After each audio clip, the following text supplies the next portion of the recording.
It should be a national priority to get our kids back into school and keep them in school. If Congress provides the funding we need to protect students, educators, and staff, if states and cities put strong public health measures in place that we all follow, then my team will work to see that a majority of our schools can be open by the end of my first 100 days. That's right. We'll look to have the most schools open that we can possibly in 100 days if Congress provides the funding we need. Well, it's been 100 days, unless Joe Biden has already lost count and forgotten what he promised, that schools would open by now. But in reality, well, now Biden is saying schools may only probably reopen in September, with Biden advisor Anita Dunn taking to CNN to clarify that even that timeline may be too early because, quote, it's an unpredictable virus. Listen to this. And said in an interview that schools should probably all be open in the fall. Can you clarify, is it the Biden administration's position that all K-12 schools should be back full time, in-person learning, start of next school year? And is the Biden White House willing to push back on any teachers' unions or others who stake out any position to the contrary, not backed up by science?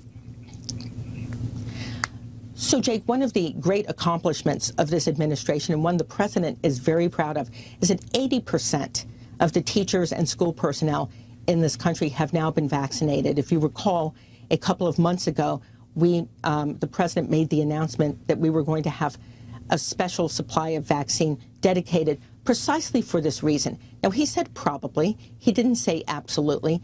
But given the science, if the vaccination program in this country proceeds, if people do go get their vaccines, he does believe that schools should be able to reopen in September and reopen safely following the CDC guidelines. But he said probably. He did not say absolutely, because we've all seen this since, unfortunately, January of 2020. It's an unpredictable virus. So will schools be reopened by fall? Well, let's ask the National Director of Research for the American Federation for Children, Corey DeAngelis. Corey, so now maybe we're not going to be open by fall? Look, man, this has been over a year. Enough is enough. It's time to reopen the schools. The private schools were able to do it right away. Other businesses were able to open right away. I mean, the difference here is one of incentives, right? The private schools fought to reopen. The public schools are still kind of shifting the goalposts around the country when it comes to reopening their doors for in-person instruction. That the difference there is that one of these sectors gets your money regardless of whether they open their doors for business. And Biden said if Congress gives the schools the money, they've already allocated about $190 billion from Congress through K-12 education in the United States. They have a ton of money. They have enough money. It's about time we just say, give the money directly to the families. Let them find an alternative that's going to work for them if the public schools don't want to reopen. And look, there are a ton of schools that are open in a hybrid fashion, but the majority of schools are not open for full-time in-person instruction for all kids. And look, this whole debate has had more to do with politics and power dynamics than safety and the needs of students. It's about time we get our priorities right and fund students, not institutions. Exactly. The COVID relief bill, they always talk about it, but that funding, they can drag it out for 10 years. I mean, this is ridiculous what they've been trying to do. And the teachers unions, in a lot of ways, they've been influencing what's going on. Were you surprised by that report when that came out?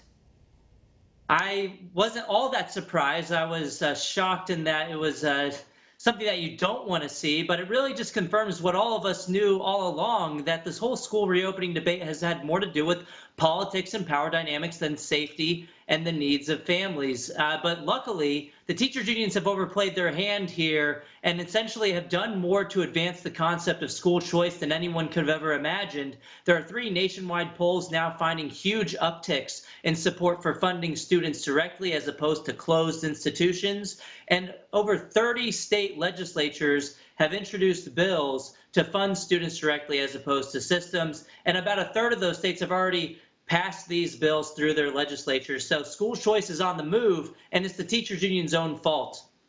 Exactly, and that's what President Trump was working on finally doing, tying funding to the child, so then the child can move from school to school. But the Biden administration, the teachers union, they don't want that. They want to be able to control what's going on in the schools, and Jen Psaki was saying it's a good thing these teachers unions are talking with the CDC. What about it being a good thing for them to talk with, let's say, the parents and the children? Yeah, totally. I think the press secretary said something along the lines that it was a routine thing, but that's not the defense that she thinks it is. Science should be just whatever the science says. It shouldn't be influenced by a political group that profits from having a better bargaining position of keeping the schools closed, because then they could use that as an argument for more staffing and more funding than they've already gotten, which, by the way, the latest American Rescue Plan, that funding wasn't contingent upon the schools actually reopening for in-person instruction, because the amendment failed in the Senate to try to make that funding based on actually reopening. It was a completely partisan 50-50 vote, failed in the Senate.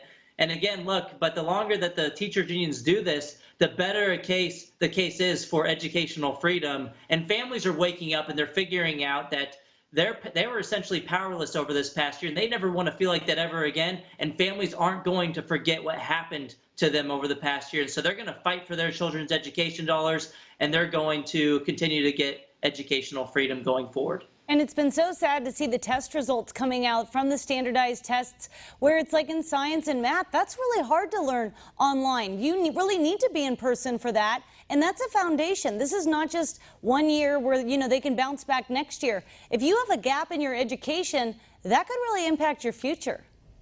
Well, and look, this whole school reopening debate has really been more about what the least advantaged families will have access to, because the most advantaged, even when schools already closed down right away, they were at least more likely to be able to pay for private school tuition and fees out of pocket, more likely to be able to access these pandemic pods and micro schools and adequate home-based learning.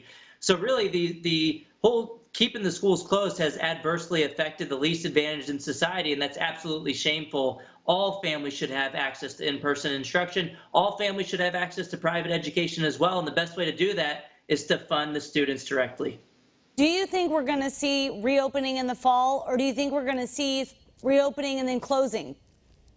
Well, it depends. Look, Florida figured it out, and they spend about 30% less than the national average on a per pupil basis, but they don't have as powerful teachers unions as they do in California, which actually spends a lot more per pupil and has taken the opposite approach and actually keeping the schools closed, but they have much stronger teachers unions in places like California. So it's going to depend on the location, but Florida's looking better and better every day.